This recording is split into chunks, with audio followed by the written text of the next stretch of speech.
So today I've decided to do something that brings me back to a trip that we took to Barcelona. And it's going to sound a little unusual to you.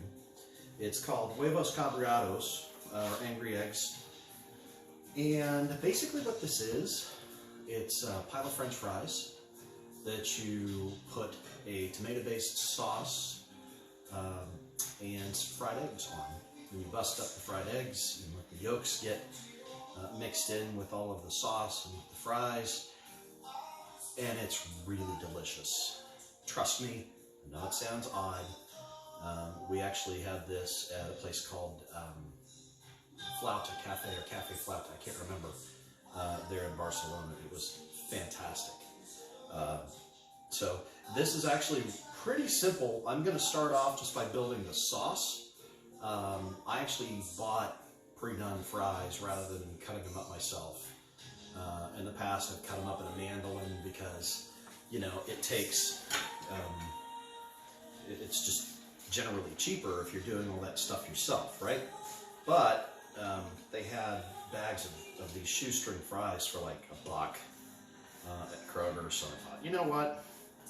I'm just going to take some of the work out of everything and keep some of this stuff in the freezer for now. So what we're going to do is I'm going to take a half of about a medium-sized onion. We're going to dice that up, and then I'm going to do also the same with 1 clove of garlic. And then we're going to start throwing this into a small pot over medium heat. Now, I am dicing it fine, but it honestly doesn't really matter a ton because this is actually all going to get blended, which is a beautiful thing in my book. So I'll go ahead and finish all of this up, and then we'll start building the sauce. All right, so I'm going to start off. I have a pan here over medium heat. I'm going to give some olive oil there. Now, go ahead and start just with the onion. I'll put the garlic in a minute. You guys probably know you don't generally want to put the garlic in immediately unless you're going to be adding other ingredients pretty quickly, because garlic will burn, and that's no bueno. Alright, so we'll start getting, actually turn the heat down on this a little bit.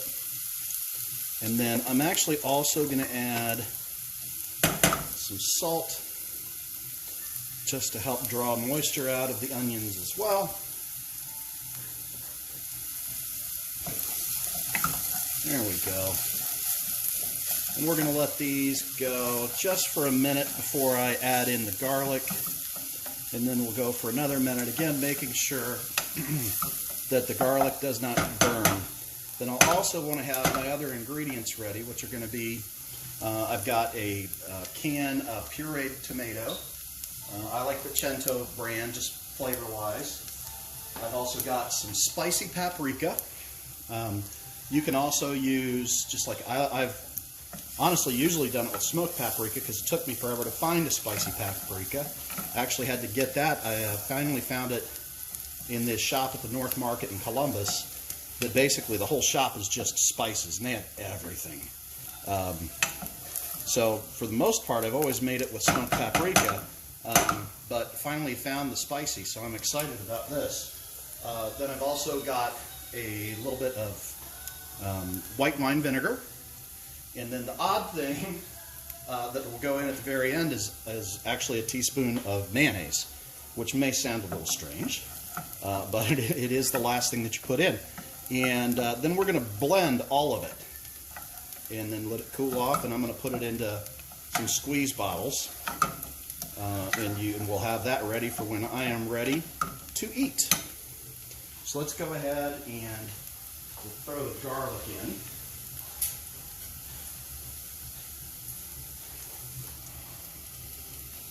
There we go.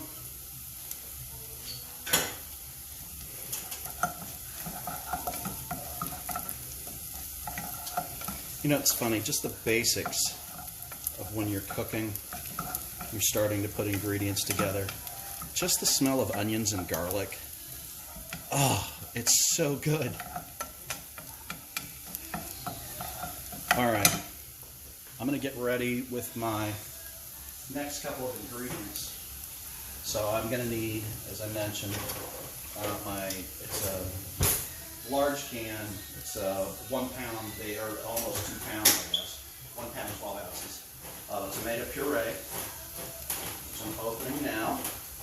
And then we're going to also use a teaspoon of the paprika, spicy or smoked. I'm using spicy, and a teaspoon of the white wine vinegar. So I'm going to go ahead and I'm going to start with the paprika because I want it to toast just a very little bit in with the onions and oil first.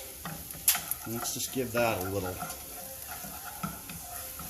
toss. Oh, that smells nice. All right, and I'm going to go ahead and add my tomato puree. And then I'm going to back this heat down because I want to let this simmer for about 4 or 5 minutes probably. So let's stir this up, get everything mixed in. And that'll stop now at this point the garlic from burning. Again, if you're ever working on something and you burn the garlic, start over. Because all you will taste is that just bitter, burnt garlic. It's terrible. And then my white wine vinegar. You could probably use apple cider vinegar in this as well, I would think. I wouldn't use just a plain white vinegar. The flavor's just a little bit different. I mean, might work, I suppose. All right, so we're going to let this go for 4 or 5 minutes. And then we'll kill the heat and let it sit and cool just a little bit. I want it to cool off a little bit before I add in the mayonnaise. All right, so it's been about 4 minutes or so, I would guess. So you notice I just threw a lid over the top of it because it was bubbling up and I didn't want it splashing all over the place. It does make a mess if you don't throw something over the top.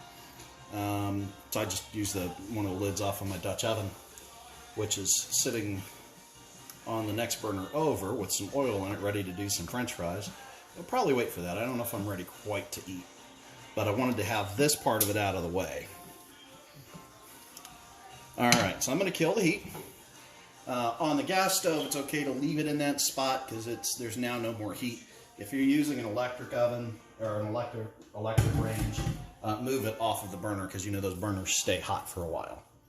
And we'll wait about 3 or 4 minutes. We want this to cool off a little bit, and then we'll add in the mayonnaise. All right, so it's been sitting for a few minutes. I am going to go ahead and add in just a teaspoon of mayonnaise, and I know that sounds weird.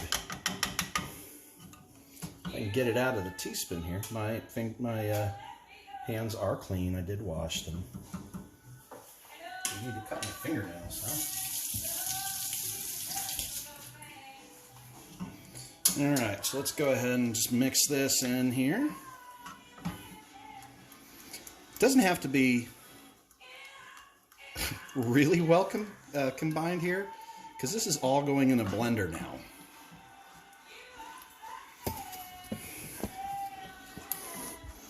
All right.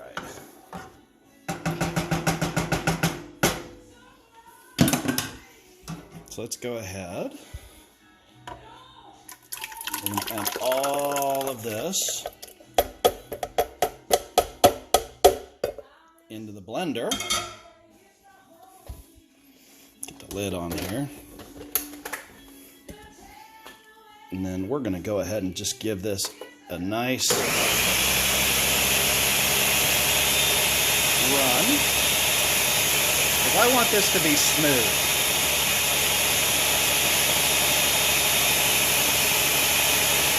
So I'm going to blend it for probably 30 seconds, I would guess.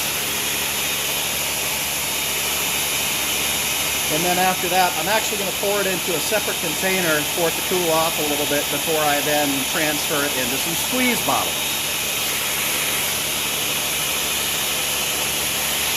Figures it's shortly after I said I think I'm going to wait a little bit. That I actually am getting hungry, so I threw some oil into a heavy bottom pan. This is my Dutch oven, and what I want to do is I want to get this up to about 350 degrees. I'm gonna do a first fry at that sort of lower temperature, and then I'm gonna pull it out and let them dry a little bit on a rack, and then I will finish them in about 375 oil for a second fry. So I don't want to put them in too long for the first fry because I don't want to burn them when I put them back in. But that's how you make sure that you get them nice and golden. Alright, so my oil has come up to temperature, so I'm going to go ahead and throw in my first batch of fries. Well, I'm only going to do one batch. I'm not going to do multiples. So let's do, that looks like plenty. Now the oil temperature is going to drop really fast, so keep an eye on it. I'm actually going to crank my temperature up just a little bit again to keep the temperature up. Like I said, I'm going to let this go for 4 minutes, and then I'm going to pull them out, and then we'll do a second fry.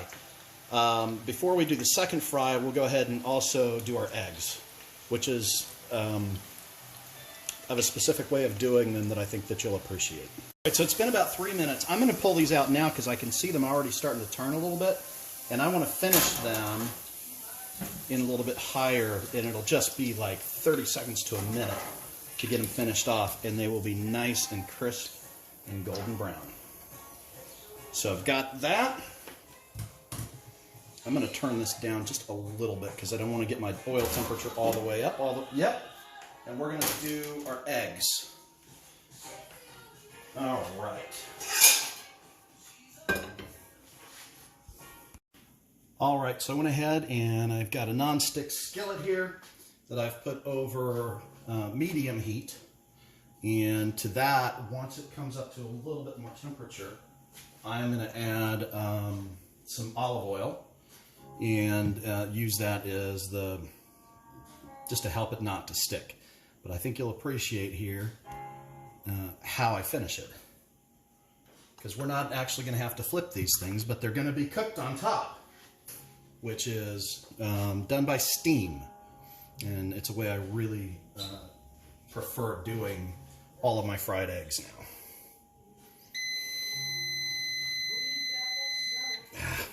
We're going to give that just another minute. All right, I think that's probably good enough. Swirl the oil around just a little bit. There's one. There's two.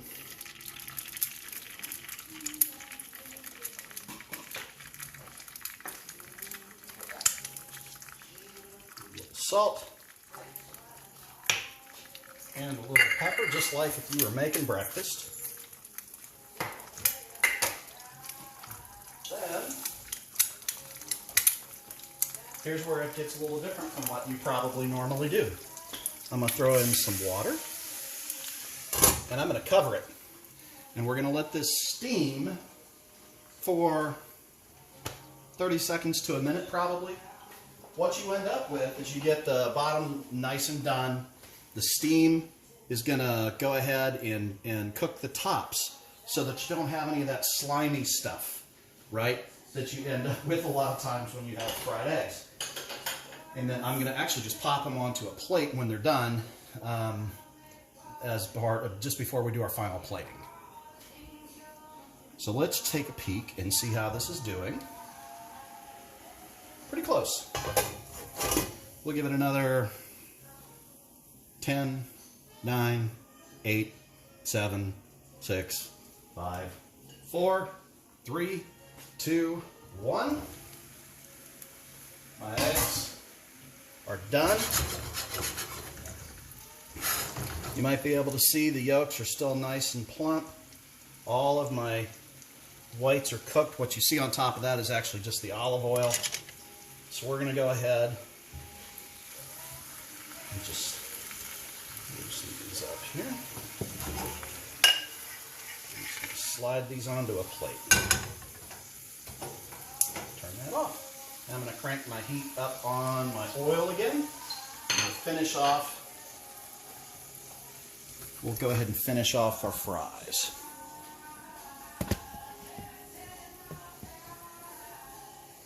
Let's check our oil temperature.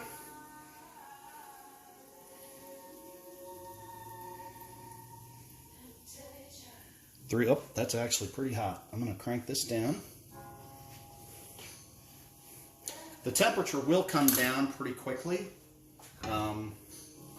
once we introduce the fries into it, because when you put something cold in, it does cool the oil down pretty fast.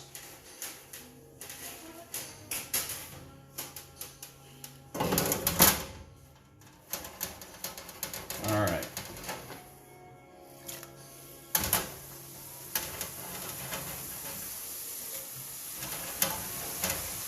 The reason you want that oil nice and hot is that hotter the oil, you can see how there's bubbling. That means that water is being ejected, or steam is being ejected from the fries. That means that it's keeping moisture, or keeping oil from seeping in. And that's what we're looking for.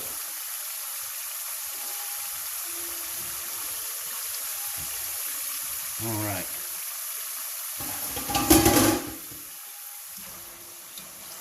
Those are looking pretty good. I'm going to pull them out. Just right after I pull these out, I'm also going to go ahead and season them.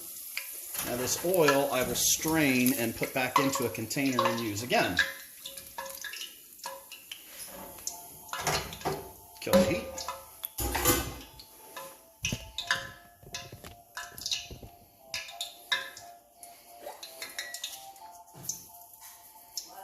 Hit these while they just came out. Now we are ready to finish the dish. All right, let's go ahead and put all of this together.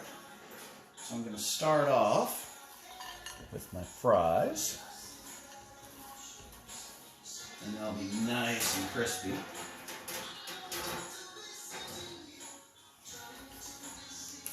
Then I'm going to take our, it's called a Brava sauce. I'll put that over the top. And we're going to put our eggs over the top of that.